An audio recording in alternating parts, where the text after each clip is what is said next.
Hey, Katerina here with Kelly. I'm back. She's back. I actually have a funny thing that I have not told Kelly. I took a break after our last podcast, and I thought it was the 25th podcast I'd done, and I was like, 25 is actually a good number to like take a break and then come back. It was actually the 24th. And I checked it the other day and I was like, okay, that's not what I thought. You didn't get the nice round number. No, 25. which I don't know. I guess it's like the OCD part of me that lives deep down inside that's like, I really would have wanted it to be 25 before taking a break.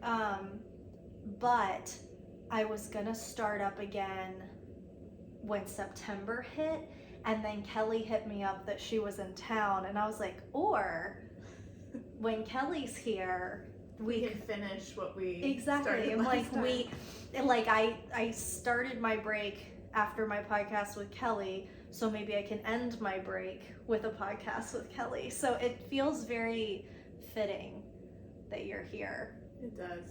In this time. That's really funny. That's something that I would do. Oh yes, it's definitely the 25th. No, like it's the 25th one, and then like you go to look and you're like, that's not. It's not. It's just 24, which is fine. I just I thought I did 25. But our podcast, our last one we did, got like good traction on YouTube, which I've shared with the podcast before, that YouTube for some reason like it gets good attention. I like the visual. I guess so. People. Today I'm in my fun PJs. Yes, we're both in our PJs. We're in pajamas. I only own 2 fun PJ sets. This is one of them. That's one. What's the other one? It's you like a leopard print.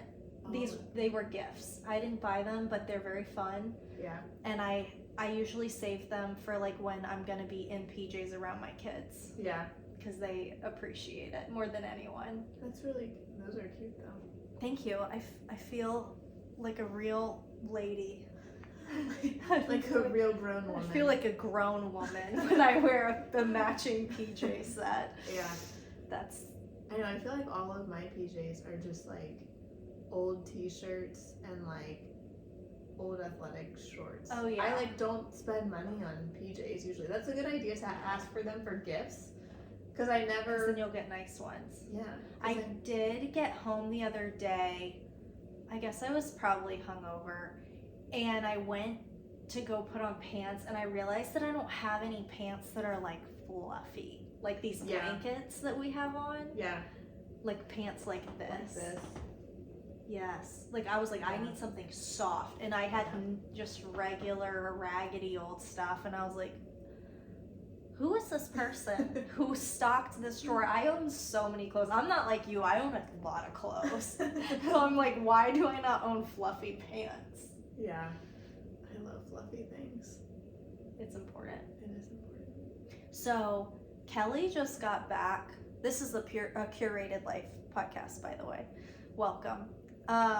Kelly just got back from an international trip with her children. We survived. Which is very brave. Very brave. Yes. And then we drove up here 10 hours. And then they came, so she lives in Florida, and then now she's in Virginia. So they went across the world, and then she came back and was like, you know what? We might as well extend it. Go up to Virginia. Why not? I can't even, like, I throw a temper tantrum about visiting my brother's family or like my parents' new house. It's like not even an hour from here. I'm like, this is so far. Yeah. But to be fair, I go for like the day. So it's a lot for a day. Yeah. Yeah, the travel over was, I think, harder than coming back. I mean, we're still tired, but like going over there, because we had to fly overnight, and my girls like are always very observant of other people, so it will like keep them up, the fact that they're on the airplane. And so we gave them melatonin to like help them calm down, which we like I'd never done melatonin before, so I wanted to do it once before we actually got on the plane. So I did it once before we, like a few days before we actually left for our trip, and they did fine with it. And so I gave it to them on the plane. We boarded our plane at 4:30, and then I gave it to them like 6 p.m. our time, because their usual bedtime's between 7 and 8. So I gave it to them at 6, and like both of them slept, even with the melatonin, maybe like 3-4 hours. Oh gosh. And we still had like another 4 hours, and it was the middle of the night. And they did really well. Like they had like their little kid shows on, they had their tablets, they basically just like watched movies the other 4 hours, but they did very well considering. But yeah, it was still, You it was notice tiring, it later, and though. I was tired, and I can't sleep on airplanes, so No, like me neither. I was Well, you notice it, I think, exhausted. in yourself in those situations, like later, like the days following, you're like, I'm not as patient, and it's because like you're tired, like deeply tired, so you're not as patient, you're not as entertained by things. And then like for my kids, I know that they're not getting enough rest because like they're so sensitive, and everything is harder. It's not like they're 100%. like, I'm tired. It's not that. No, It's like they're having a harder time, which means everyone's having a harder time. our youngest definitely had a much harder time. And it was funny because so we got over there and they barely slept like on the plane, and then we got there and they were super excited because we were in a new country and everything was new, and we went to my in-laws' house there in Spain, and like they were looking around the house and they have a pool there, so we went there. And then like 2 o'clock hit that day, and like my youngest Mila was just like, she was trying to fight it so hard, but she was just like couldn't even keep her eyes open. Like she was having a snack and she was just like totally dozing off. And I was like, Mila, are you tired? She's like, no. And her eyes were like totally closing. And if you know Mila's like a very high energy child, and like I've never seen her that level of tired in my life ever. And so she lay down to go to sleep, and she slept like, I think like probably the whole afternoon, woke up for an hour, went back to sleep, slept the whole rest of the night through like late to the next morning. But yeah, I just told myself going over there, I was like, whatever's gonna happen is gonna happen, and whatever we need to do to make everyone comfortable is just what we're gonna do. Because it's a season, it's a time, and it's gonna be fine. We're just rolling with it. We're just gonna roll with it. I feel like it probably happened more in previous generations where they were like, the kids just are along for the ride and we're just gonna do what we're gonna do. I don't know a whole lot of people, and it's probably just who I am as a person, so then I attract people who are like me, that's like, no, we have like a schedule. And it's very hard. I think there's like a lot of stress behind knowing that schedule is going to be deeply broken. Oh, for sure. Because I would definitely consider myself a type A person. And we were talking about this before the podcast. I feel like this trip forced me to be much more type B. And in some ways that was stressful, but in a lot of ways it was like very life-giving, of like to let go of it, like, and just be like, it's gonna be fine. And everyone was fine, and in some ways like we functioned a little bit better because I wasn't so stressed out of like, we have to hit bedtime at this time, we have to do this at this time. And like, you know, of course with little kids, sometimes putting them to bed, they love to come back out and be like, oh hey mom, what are you doing now, you know? And I was much more patient in those moments, just because I had let go of it. I was like, it'll be fine. And then they actually did better too. They were just like, oh, okay, we'll go to bed, or I don't know. We just made it work. So that's so great. Yeah. I feel like I'm not always like that, but that forced me to be like that. It was a good exercise. It was a good It's exercise. not for always. Yes. I feel like I experienced a little bit of that at the very end of my pregnancy with Salem, and definitely when she was brand new. I was like, I remember you telling me about that. Because it is so sacred. And then I definitely told Kelly about this. Like, my kids knew I was weak. Like they They sensed knew. it. And they were like, It's like piranhas trying to feed. absolutely. Like there was blood in the water. They were like, this lady has no control over us. And Salem was a terrible sleeper, so at night a lot of times like it would be hours and hours of trying to get her to be able to be laid down and stay asleep. So hard. Oh, it was awful. And so I would like get my big kids down for bed, and then I'd be dealing with Salem, and they would get up and I'd be like, go back to bed, and they're like, whatever, homie, like we're gonna go get a snack. And so I would like emerge from Salem's room and there's like food all over the second floor. I'm like, what happened up here? And so I don't even have a TV in my house. Like I don't have one. I don't own a television. But I feel like this really like explains the desperation of my situation. I would do their bath time and stuff with them and sit them in my bed, which they had never slept in my bed. My kids had never up until this point spent the night in my bed. That had never happened. I put them in my bed with my laptop and played like Mickey Mouse or whatever. Yep. So that they would just stay. I'm like, I just need you to stay here and not like get food and put it all over my bathroom. Yeah. Like, that's where we're at. Yeah. It's like, what's that? What do they say? It's like brushing your teeth while eating an Oreo or something. Yes. Like you're trying to get things done, and it's just like the reverse. The situation is just like multiplying every moment. Right. And I think at first I felt I was like fighting it so hard, and I was fighting them, and then like I'm getting overly frustrated, and then like they're upset because I'm now not handling the situation well anymore. And like bedtime was horrible. Every single night was horrible.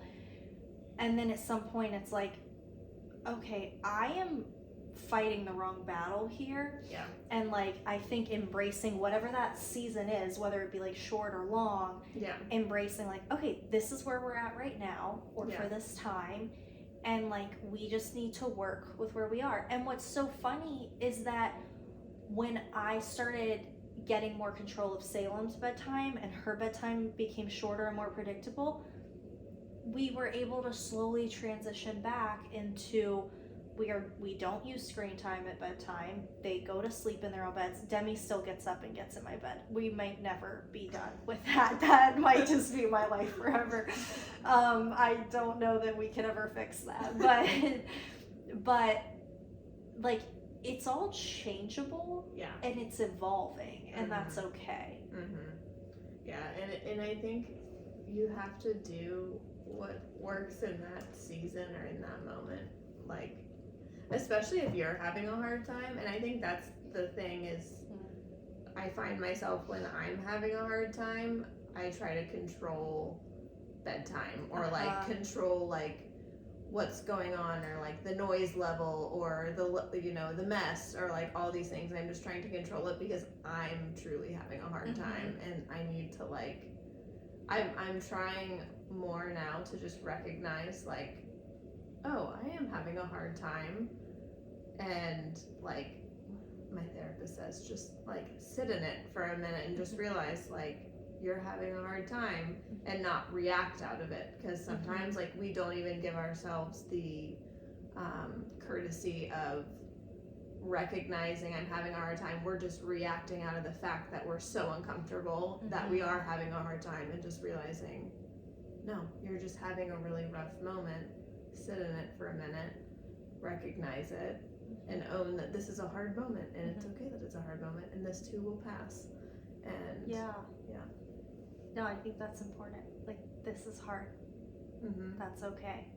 And then like, am I making it like harder? It shouldn't be happening, right? Like, I gotta fix this. And then like, are we making it harder than it needs to be? Like me holding on to like bedtime needs to look this way. Like we need this. And it's like, you don't, and you're making it miserable for yourself and then for everyone else. Yeah. And so like, you're actually making this harder than it needs to be. Like, just make it. And so now I feel like it's a gift. That experience was a gift for me, because now I'll tell other moms like, it's okay to do things you wouldn't normally do. Yeah. Because you are having a hard time, or this is a hard thing. Yeah. And like sometimes we like things have to change for a little bit, or like you have to go, you know what, it's okay for me to make this easier instead of harder right now. Yeah. And then also I think like apologizing to your kid. I apologized to my kids today at the park. Yeah. We've been there for hours. It was in the 90s. I was like so proud of myself. I like actually packed dinner instead of driving through Chick-fil-A, and like that's a huge win. It's the first time I've ever successfully done this with dinner. Like it was huge. And then I was like, I got us out of the house. You know, could have been faster, but we got out and like we got there and we were gonna spend hours at the park, which is great because that means they weren't here making a mess. But it was so hot, and my kids, and the heat makes you cranky. Oh, it does. And then like my kids wanted to be, we did the splash pad, but then they wanted to be out of their bathing suits, and I was trying to help them change, and they were being like difficult. I was like really losing my patience. I was like, stop it. And then like as soon as they were actually changed, I was like, what is, like, there's no need for me to get worked up. Like we're just here trying to enjoy our evening. Why does this have to, like, why am I making it to where it has to be a certain way, or like why am I rushing? What are we rushing for? So I just apologize. Yeah, my nickname in our household is 5 feet ahead, because whenever we go on walks or whenever I'm doing anything, I'm always 5 feet ahead of everybody. And and it drives my husband crazy because he is. Is that the Spanish in him? That's the Spanish, the European / South American in him of like, chill out. Versus me, who's like, we have to be 30 minutes early to everything. But that's one thing that I've been working on, which is funny because we, the other day, we're getting ready for church, and I got the girls ready, and he did their hair, and we're doing all the things. And I usually like to kind of try and hurry up the process because my husband can take a lot longer than I usually do. And so I like usually get the girls in the car and I get in the car, and then like we wait for him to come out. He's usually the last one to come out. And usually when we get in the car and I get in the car, if he doesn't get in the car like almost immediately after me, I'll like call him, or I'll be like, you need to get in the car, or like, come on, let's go, like we need to be faster. And that day I've been working on letting go and like recognizing when I'm having a hard time. And so we were like, we usually leave for church at like 8:40, and it was like 8:45 and he wasn't in the car. And I was like, in my mind I was like, Kelly, you know you can still make it to church by 9 o'clock and it will be fine and everyone's gonna survive.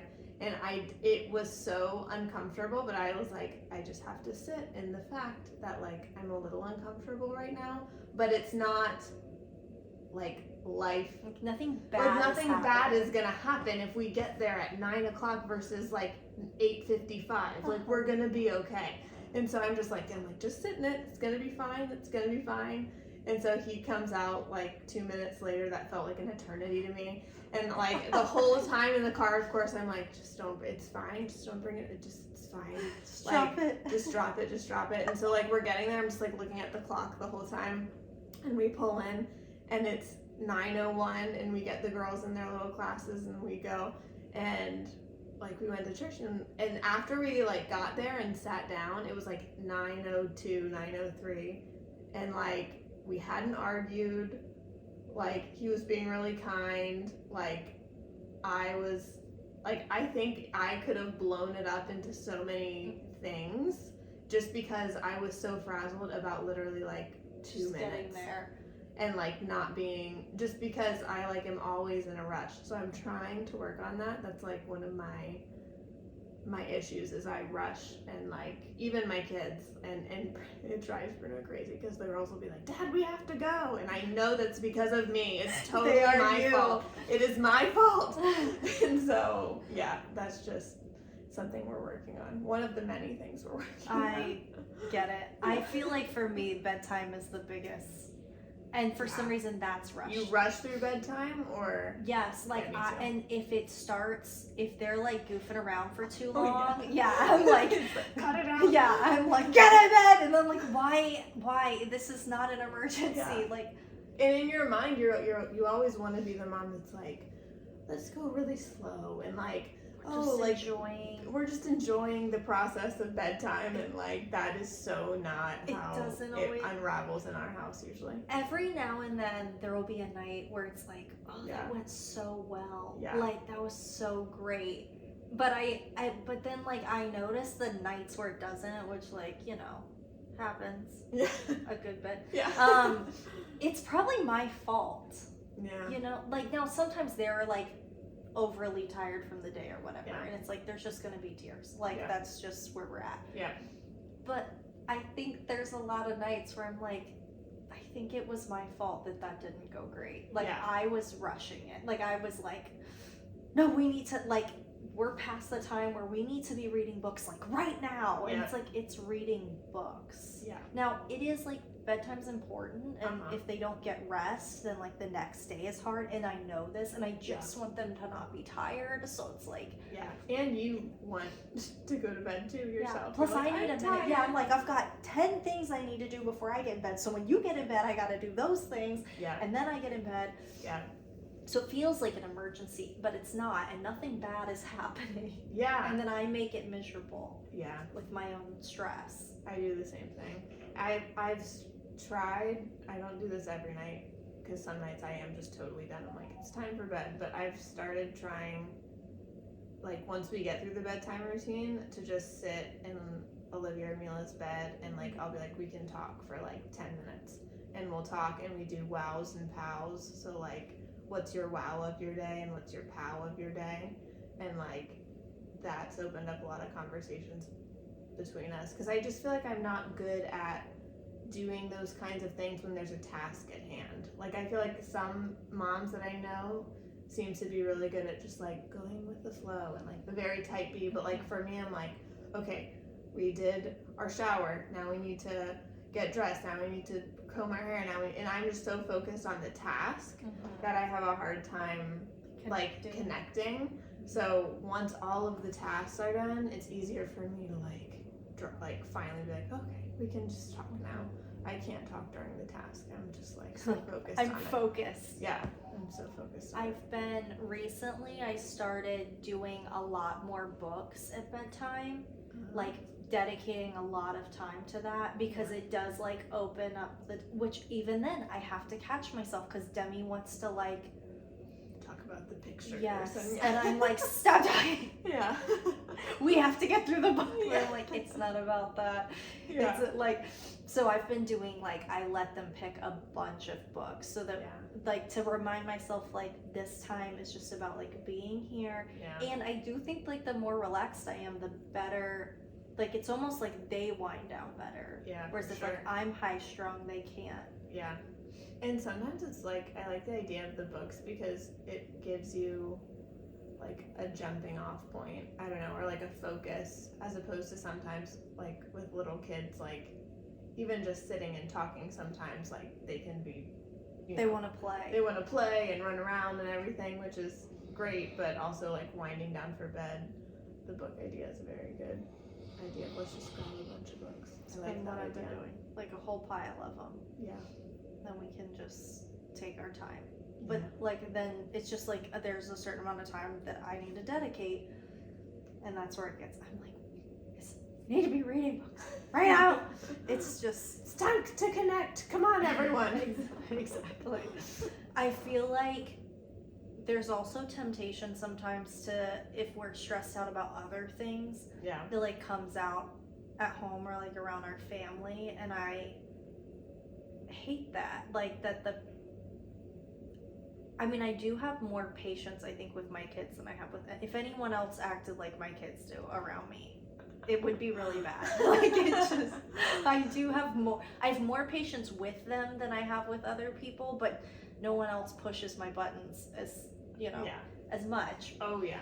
Because children do that. Yeah. Demi told me today. They're not afraid to do it. No, absolutely no. And my kids know that I really feel like they're like, if they knew, it's almost like they're like, I don't know if you heard, but my mom doesn't hit me. So like, we can do whatever. Yeah. It's fine. I guess the point that I'm getting to is that, like, we might be stressed out or having anxiety, whatever it is, and then it comes out in like the way that we parent. And like, I remembered, this wasn't that long ago, it like occurred to me again, something that I know is that like when you're silly, it's all easier. Like they respond really well to silliness. Yeah. But silliness takes like relaxation and energy. Yeah. And it's hard. Like, but if you can be silly with children, if you can react to their stuff with silliness, it goes so much smoother. For sure. But instead, there's this temptation to just be like, just everyone stop. Yeah, I know. I feel like I'm not great at being Silly. super silly. Like we laugh a lot and we're very I don't know. I guess Bruno's much better. My husband's much better at that than I am. But I feel like I'm just so focused again on like getting things done. That's caretaking that I'm so. It takes away from I need to be better at it. Because it takes away from the joy of the day and the moment with your kids and like being able to be present. So that's something that I'm not good at that I need to get better at, is being a little more type B. I need to travel more because it forces it out of me. It forces it out of me. It just pulls it out. Yeah. I feel like when I was much younger, like more than a decade ago, I feel like I was a lot sillier of a person. For sure. And I guess life like beats that out of you a little bit. Yeah. And then all of a sudden one day you're like, wow, I am so serious. Yeah. I am such a... One of my friends one time was like trying to set me up with somebody, and she texted him something like, oh, she's like chiller than I am or cooler than I am. And I was like, homie, do not set that kind of expectation. That is not a good expectation to set. That's not true. I would not describe myself as like chill or cool. You know what's funny though? Like, I've had people say that about me too, and I would consider you chill and all that stuff, but like, I don't view myself as that, which is really, and I've had people be like, wow, you're so patient with your kids. And I'm like, oh, really? Same. I don't feel that way, you know? Like, yeah, I don't feel that way a lot of the time. Honestly, I think also the whole day could go great, and if you let yourself down, even like one time with your parenting, like it's so easy to focus on that one moment. Absolutely. Where like you were not as patient as you should have been, which I think is kind of like the power in an apology. Yeah. Like today at the park when I was like getting a little impatient, I like took a deep breath and I was like, guys, before they went out on the playground, I was like, listen, I have to say that I'm sorry for like the way that, like the tone of my voice. I didn't need to be frustrated like that. And they were like so cool about it. And then it let me like, I was able to let go of it for the rest of the time instead of being like, oh my gosh, now this is like, I just know they're gonna have these core memories of me being like frustrated and like trying so hard to not have that. Yeah. Well, and I also think that like some social media stuff doesn't help with that. I'll never forget, I read this one social media post that was like, it said something to the extent of kids will nenever forget having an angry mom or something like that. Wow, that is rude. And I know. And I was like, and I have never forgotten it, but it has also stuck in my head as something, as an unhelpful reminder, like of like, don't be angry, don't like, don't, create this memory of having an angry mother, but one thing I've been working on too is realizing that I'm human and my kids are human. So like I'm allowed to make mistakes and apologize. Yep. And you know, they're learning that too. But I think for a long time I didn't give myself, especially in the beginning, the grace of like, oh, I am still a human. I think somehow I thought when I became a mom, like, Supposed to be perfect and know how to react to every single situation. And I should be like so happy that I'm a mom at every point in the day, and I should like, if I was a good mom, it would never feel hard. You would just only delight in your children. Only delight. Yeah, exactly. Only delight in your kids. And it's just that I just find that that's not realistic. Like, especially spending so much time with your kids, like, it's just not realistic. No, and I think we need to have grace with ourselves. Yeah. And let it be real. And that brings it back to like the silliness thing of life, like beats that out of you a little bit, and I know it has for me a lot. And I think like what I've been trying to do here and there, and it's like so tiny and like piece by piece, but like try and rediscover it a little bit. Yeah. It takes energy that I don't have. Yeah.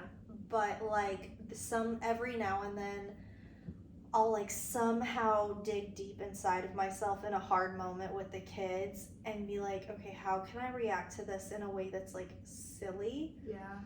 Because it reaches them in a way that every other reaction does not. Yeah. And it changes things. Mm-hmm. But I just don't always have the strength or like the brain power to do it. Yeah. I think that's like one of the ways, or the way that I've thought about it recently is, what does it look like to fight for our kids? And like, I think our parents' generation and, you know, our grandparents' generation, like fighting for your kids looked like disciplining them so they knew what was right and wrong. And I think that came out of a good place. But I think fighting for our kids nowadays, with all like the research and stuff that's been done, it looks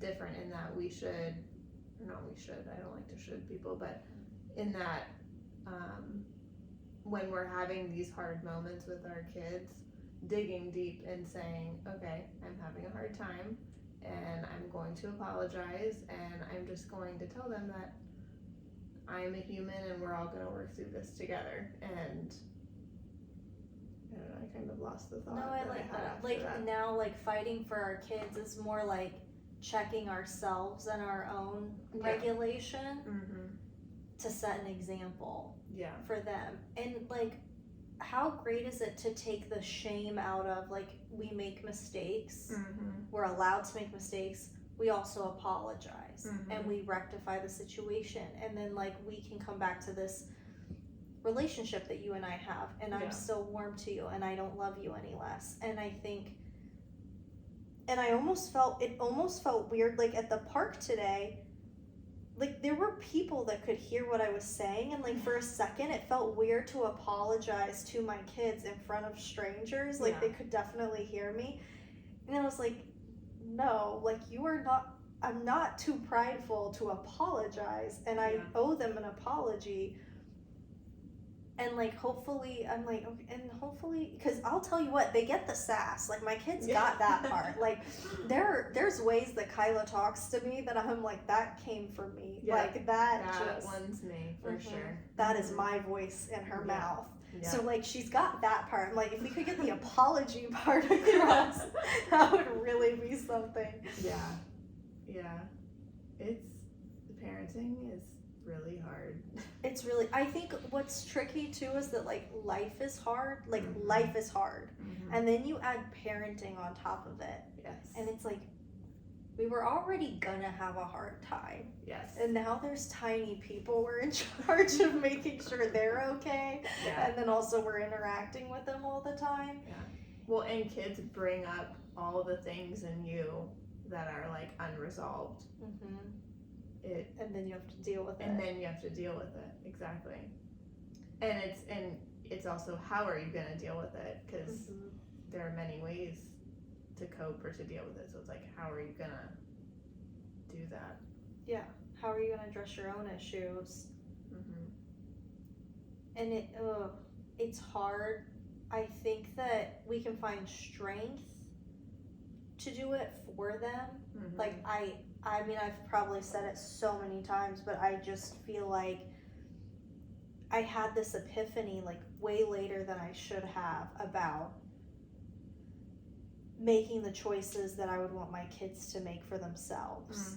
And like, so sometimes the question isn't even like, what do I want, but it'd be like, what would I want my kids to want for themselves? Yeah. And then, because we're not always strong enough to do the healing or do the work for our own selves, but like maybe for them, like we might love our kids more than we love ourselves, and in that case, like I owe it to them to take care of me and address what I have going on.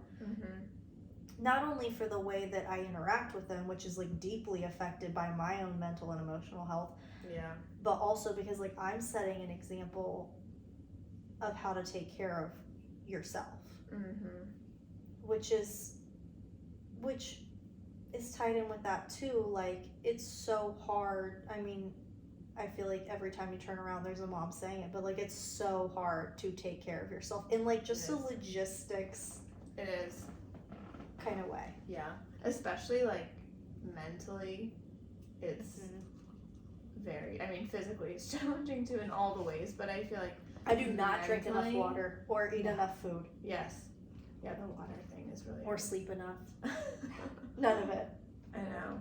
I feel like mentally though it's really hard because you have so much going through your head constantly about all of your kids and your family and your household. It's hard to get a handle on that rapid of a pace in your mind, you know, like things that need to be addressed.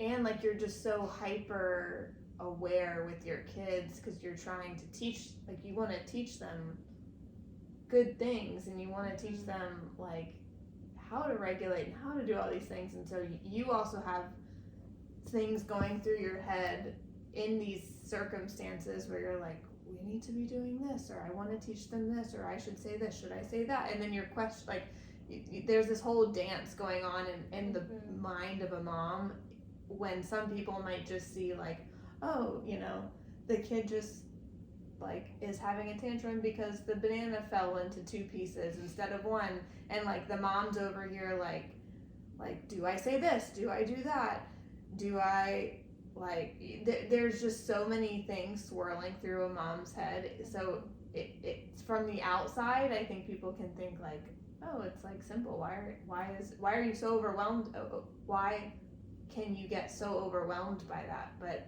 it is overwhelming because it just feels like this very heavy thing all the time, at least for me. I'm going to use the word accused. It was not as aggressive as accused, but I've been accused of not, this wording, like I hate everything about this wording, but basically like not dealing with my kids when they were like throwing down and like acting crazy. Yeah. And I like to say, I love that you talk about like having a hard time, because there's this book, Montessori Toddler, where she says in there, your kid is not giving you a hard time, they're having a hard time. Yeah. And I repeat that to myself all damn day. Yeah. I'm like, they're having a hard time, they're not giving me a hard time, because it like sometimes it triggers something in us, like we feel like they're acting out. I'm putting in quotes because like I don't even think that's a thing. Like, what a kid's doing when they do what we identify as a tantrum is they're having a hard time. Yeah. And then the way that we respond is like so crucial, because it's like in their moment of need, but it's also triggering all of this like panic in us to need to like shut this down, and like expressing feelings in this manner is not appropriate. Yeah. And I've been accused before of like letting my kid be an asshole, basically. And but like I think a lot of times when there are these like moments of like really heightened energy, to like okay, I'm just gonna be like a safe space for this kid because this banana apparently was like a real big deal. And like maybe they needed a snack really bad. Yeah. And then later maybe have a conversation with this child about like what was maybe a different way that we could have handled this or like found a solution. And so like next time if a banana breaks, maybe you can ask if you can have a new one and then I'll just get you one.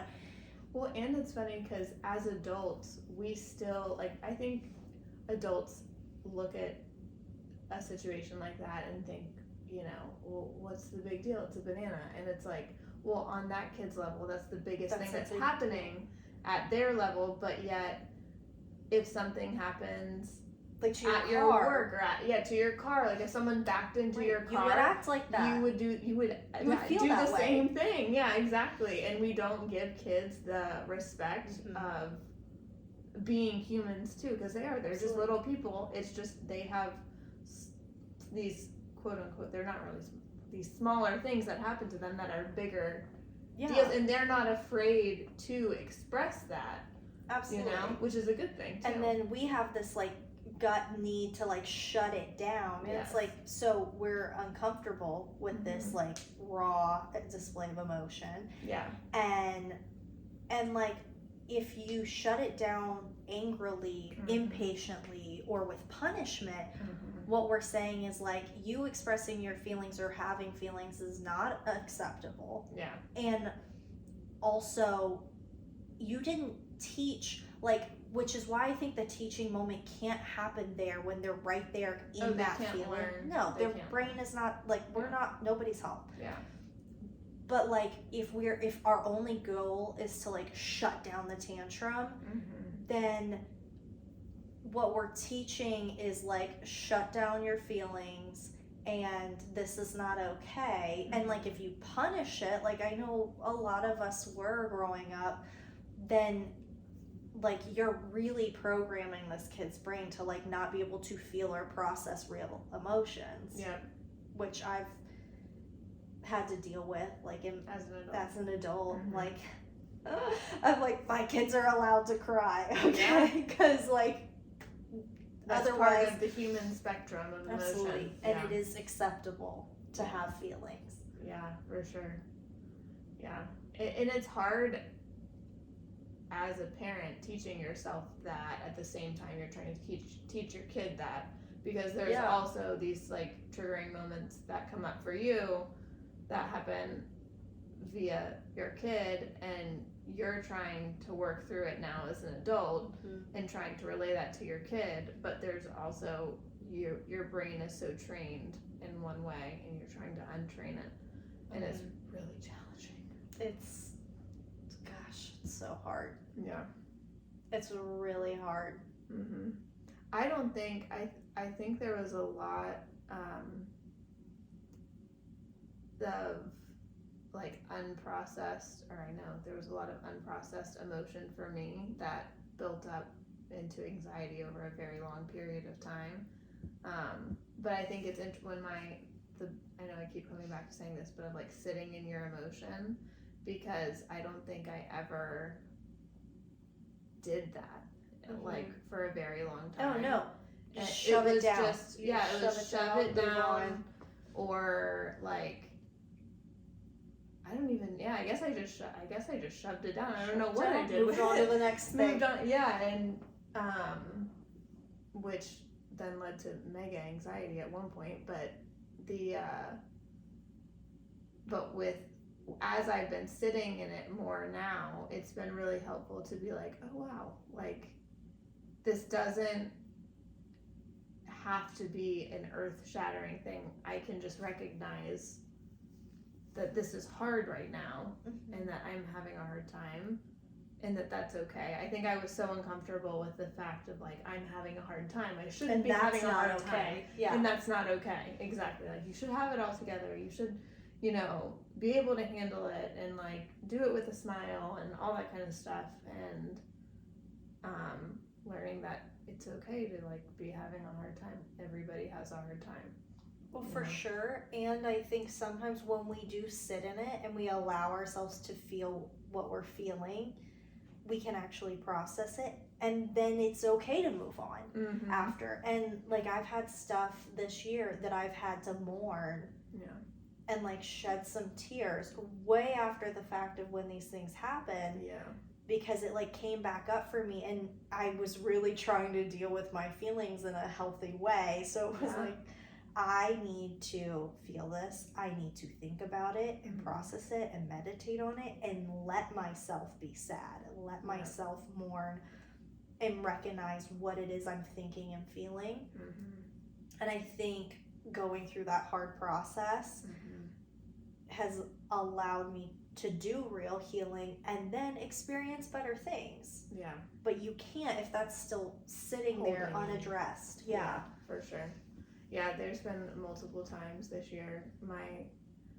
I'm not like a big like I have a word for the year person, but for whatever reason this year, like the word that keeps coming back and back to me is like healing. Like this was a big year of healing in many ways, but one of those avenues or whatever has been like through therapy and working through a lot of unprocessed feelings. And a lot of that, like, it's been interesting because I think sometimes we think in therapy it's like, oh, if we like we're just gonna have this aha moment and like I'm just gonna bust out crying and then like it'll all be fixed and like we just move on, as opposed to like I've recognized like there's been many, I mean, of course we have some of those moments, but there's been like these random like drops where I'll just like cry or like all this emotion will come out and just like bubble over and like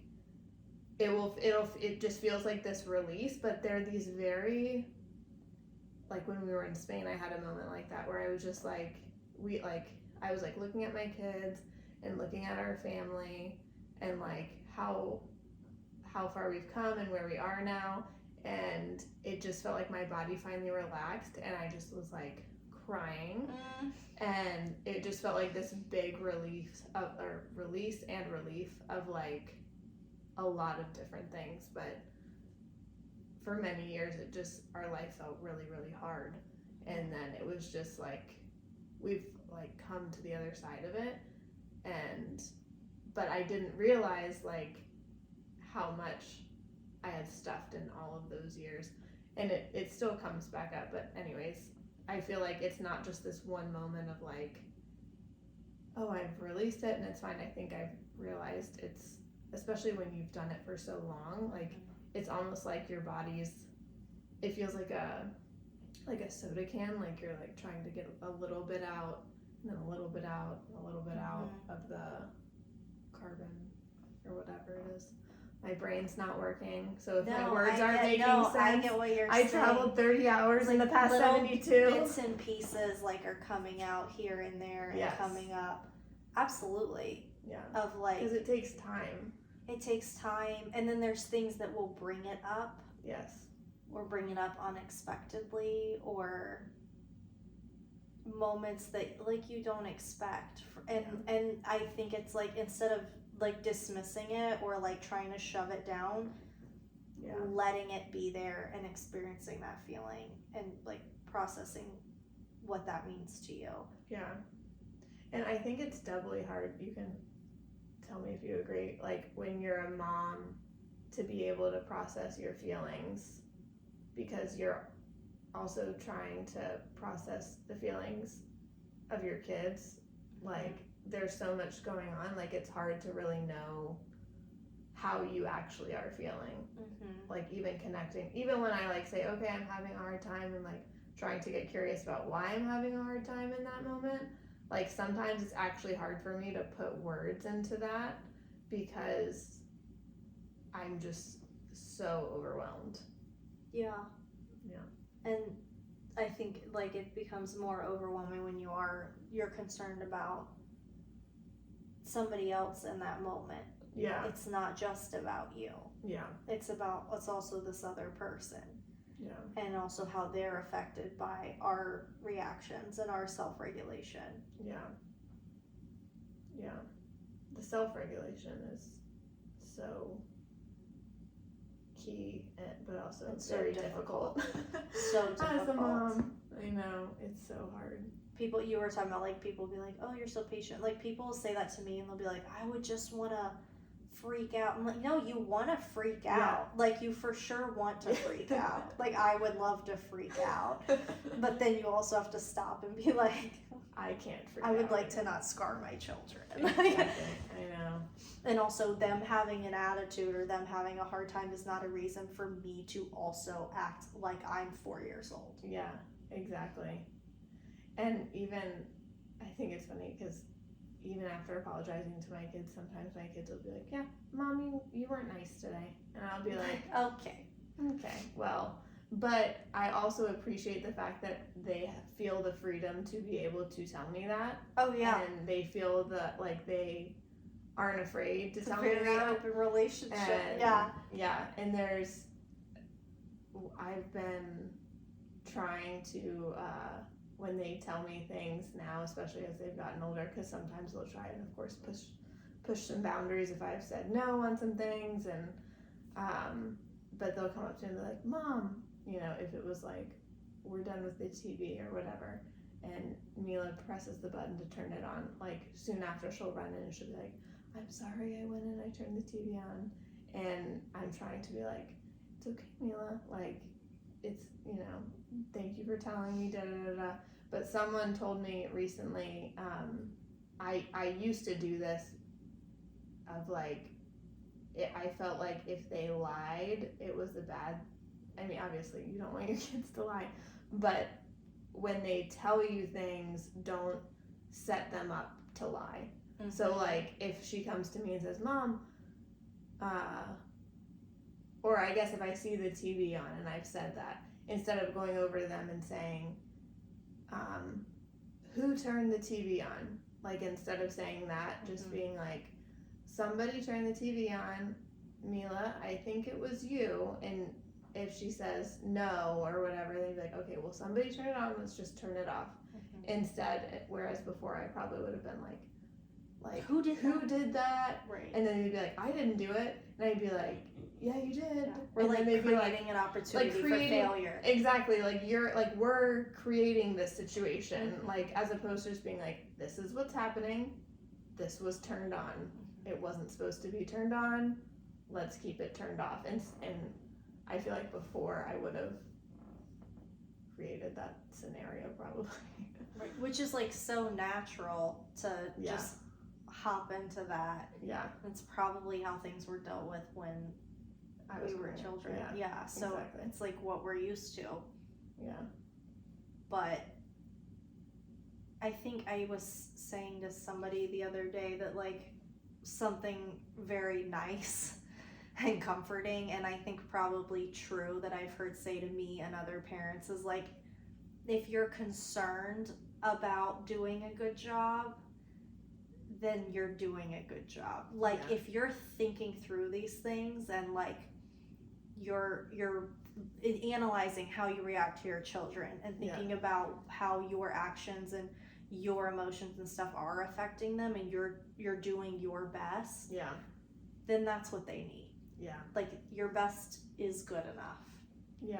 If you are concerned about how it's affecting them, like, that's the key, is just to be aware that this isn't just like you. It's also about these little people. Having the self-awareness. And the apologizing is huge. I know we keep going back to that, but that's I'm working on it. Like, it's okay to be flawed. Just also have to admit it afterwards. Be like, that wasn't cool. Sorry, guys. Demi tried to say today that after my apology, like, when I apologized, she tried to tell me, Kyla was, like, so nice about it and was like, you know, she's like, yeah, you frustrated, whatever. Demi tried to tell me that she likes it when I'm frustrated. I don't know where that came from. She doesn't. Like, if I speak to her sternly at all, She bursts into tears and she tells me that I screamed at her, which I'm like, do you know what that means? No one has ever screamed at you in their entire life. Maybe your sister, but like, so anytime I'm stern with her, she cries, tells me I screamed at her. But today when I apologize, she's like, I like it when you are frustrated. And I was like, what? What does that mean? Like, I don't even know where that came from.